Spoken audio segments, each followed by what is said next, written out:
Hello everyone. Today I want to show you how to create the weights, lakes, or any kind of modification you need to make on your DM. So our starting point are the DM of the Lake One area, and then I have downloaded two separate shape files for various lakes.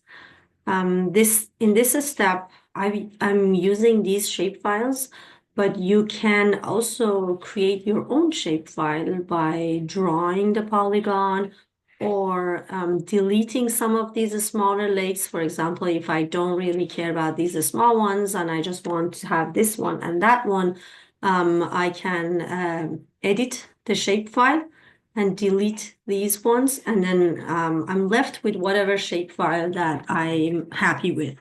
So the stage before this is what you need to be doing.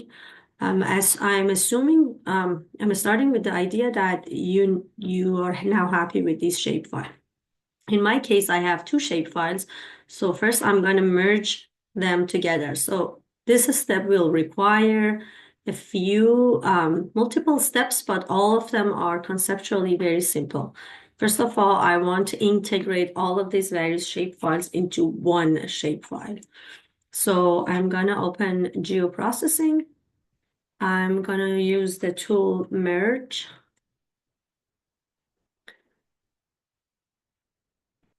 And then my input is I want to merge these two. And then on my output, I can give it a name like lakes, shapefiles, and then I'm gonna run the tool. But before doing that, remember I remember that I want to make sure that my output is the size of this DM. So I need to do a few things on the geoprocessing tool. I'm gonna first choose the current map coordinate. Also, I want to choose the extent of my DM. In this case, I'm using the void field one. And let's see if everything looks fine. Yes. So now I'm gonna run this.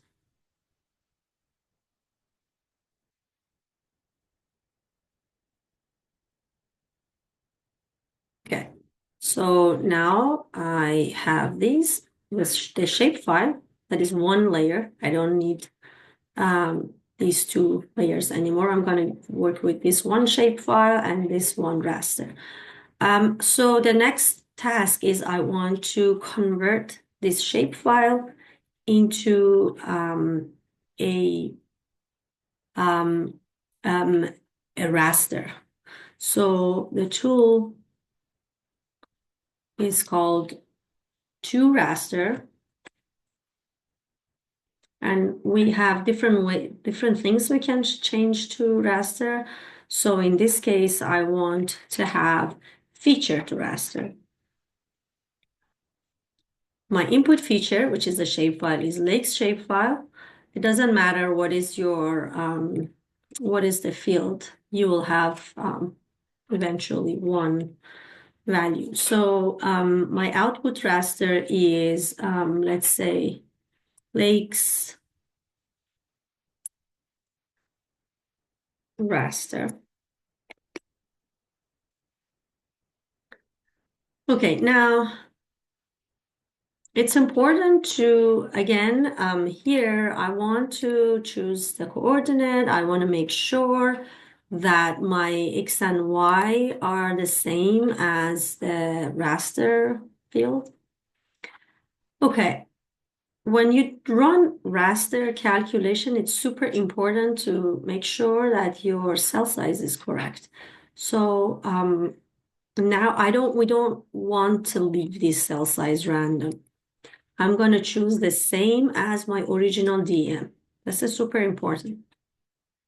Remember we talked about the snap raster. Snap raster is when there are a slight difference between two layers, which one you want to snap to. So I want this to be snapped to the Lake 1 raster field. So now I'm going to run this.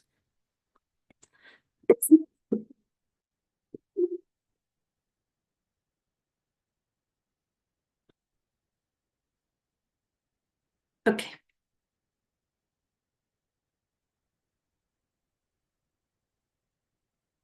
Actually, I made a mistake, but that's fine. I'm going to redo this tool here.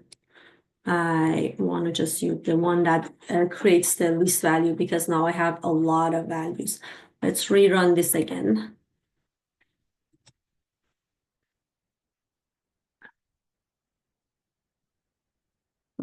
Cell size at fourth raster.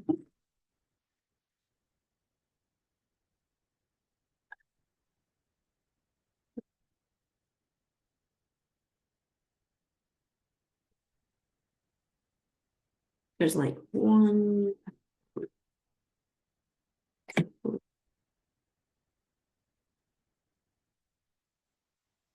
raster. Environment again.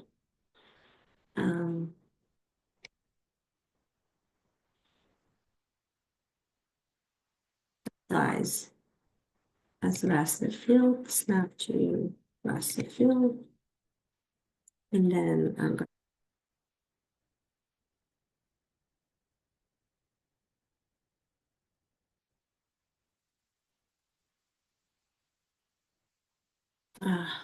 because I didn't change the name of that.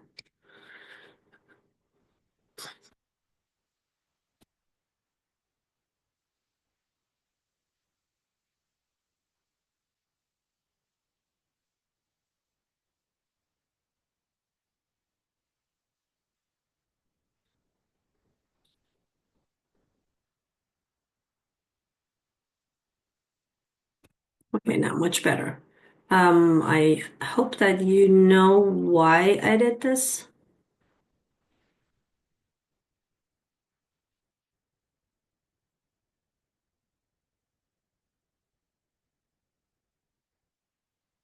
I did this because I didn't want to, in the reclassify phase, I really didn't want to deal with so many, to reclassify so many values. So let me remove this. Now, I have this raster, and I have the area of the lakes as a raster with one value. There is one value for the lakes, and everything around it is no data. If you want to see that, if I go to symbology and check the no data value. Okay, that was not super helpful. You can see now I have a perfect raster with two value, no data for area around the lakes and a value for the lakes, and it fits because I snapped it to the DEM. Now it fits to the area of the DEM. If you want to make sure, I put this on top of that. Now, there's a slight variation here between the two raster, but that will be fixed too. We will do another snap to raster in the process, and this will be fixed. So now, what I want to do is now I want to reclassify. I want to have assigned no data to the values inside the lake. So when I use raster calculator and add this up to this raster, all of the area that fall into the lakes become no data and thus voids. What we're going to do is we use the tool reclassify.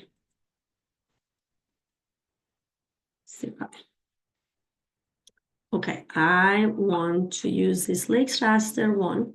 See, I have two value. I want this, you can do this in many other ways. You can use many different calculators.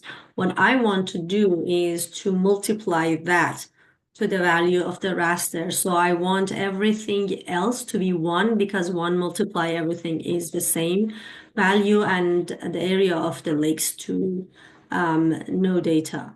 So right now my lakes are 1. I want to make that a no data. And then my no data won't have it 1. This is a little tricky. Make sure this gets to 1 because sometimes you do this and it converts back to no data. So make sure that this is correct. Reclass lakes. Now, and then again, I want to make sure this is the same as raster field. And then I run it.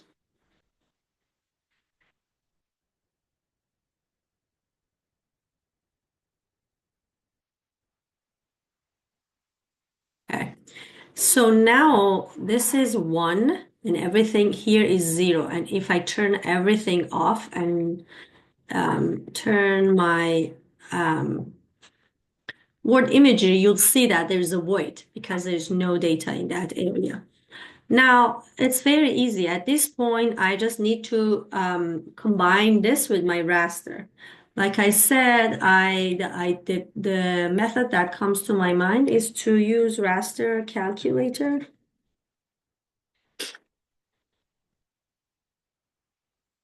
Okay. The expression I want is I want to multiply this reclass to the lake raster field, and its name is, name it as lakes with voids.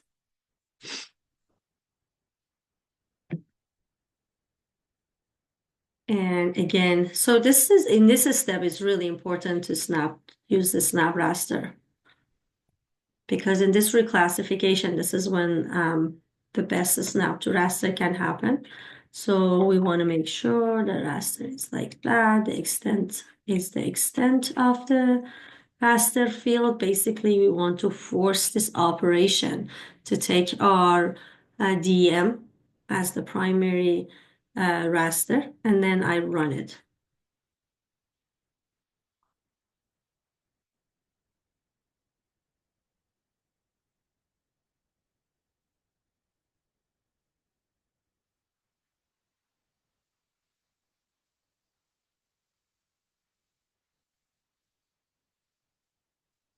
Okay. Now I have a lakes with void. And if I compare that with lakes without void, the two are exactly the same. Even like if I move this over this one, you'll see that even their edges are the same. So there could be many more ways of doing that. This is one way. And as I said, your choice, you should start with your own choice of polygons.